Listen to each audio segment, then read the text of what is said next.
Ouais. Bonjour tout le monde. On va faire une petite chronique. On est de retour. Comme j'avais dit dans l'émission, j'allais parler de cette petite lumière-là. Ça, c'est Throttle Control Module. Ça, là, je vais vous le montrer.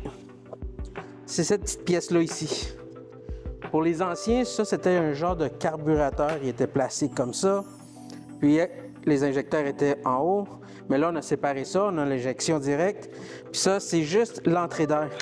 Le petit papillon qu'on appelle ici au milieu, vous pensez qu'il est fermé, mais il y a quand même de l'air qui passe. Ça contrôle le débit d'air qui rentre dans votre moteur. Puis ça s'ouvre électroniquement. Puis l'air rentre selon vous, quand vous pesez sur l'accélérateur.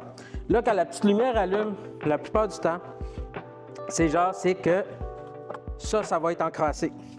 Ou il va avoir le petit sensor ici, on appelle Master Flow.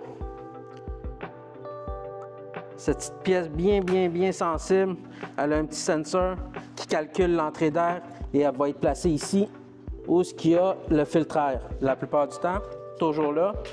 Ça fait que le code, quand la lumière allume, qu'est-ce qui arrive, c'est que le système il fait un check-up interne. Il vérifie si tout va bien, si les données sont bonnes. Si ça commence à flasher, c'est parce qu'il y a quelque chose à faire. Donc, c'est là que vous allez voir un mécanicien, ou moi. Puis, on va voir si c'est encrassé ou c'est le sensor. D'habitude, pour ceux qui sont à l'aise de le défaire puis de le nettoyer, on peut utiliser un Throttle Body Cleaner, qui est un genre de solvant, puis qui va venir chercher tout l'encrassement. On peut voir que c'est vraiment sale. Puis ça empêche le petit papillon d'ouvrir comme il faut. Les choses que vous allez ressentir, ça va être un genre de perte de puissance. Il va y avoir aussi le fait que le moteur va s'en aller en safe mode ou limp mode, comme vous voulez l'appeler.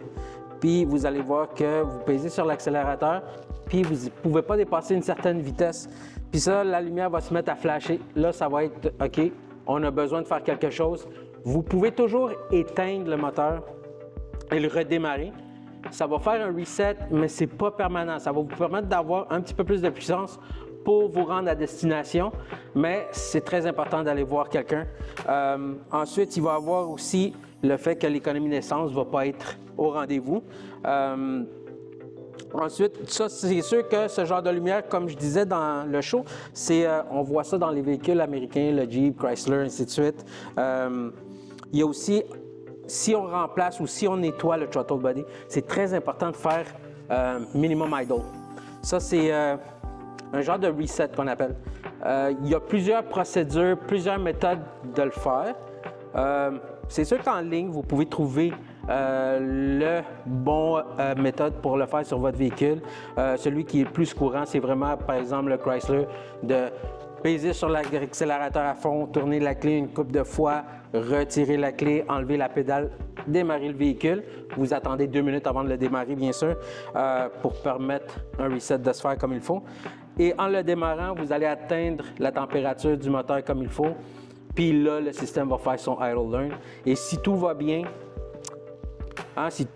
si ça a bien été nettoyé, si le sensor a été bien remplacé ou nettoyé encore là, tout devrait aller bien. Si ça revient, là, on peut aller fouiller plus loin parce que ça se peut qu'il y ait un problème électrique, un câblage qui fait défaut. C'est là que vous allez avoir besoin vraiment d'un technicien qui va pouvoir aller chercher plus loin. Donc, essayez pas d'aller plus loin de ce que vous êtes à l'aise. Vous pouvez passer par des étapes simples comme le nettoyage, mais si vous n'êtes pas à l'aise, cherchez toujours l'aide d'un technicien. Ça va éviter des dégâts ou bien des dépenses plus excessives. Puis ça, c'est à peu près, ça fait le tour un peu de ça. Ça fait que je vous remercie, puis on se voit la prochaine fois dans la prochaine capsule. Merci beaucoup.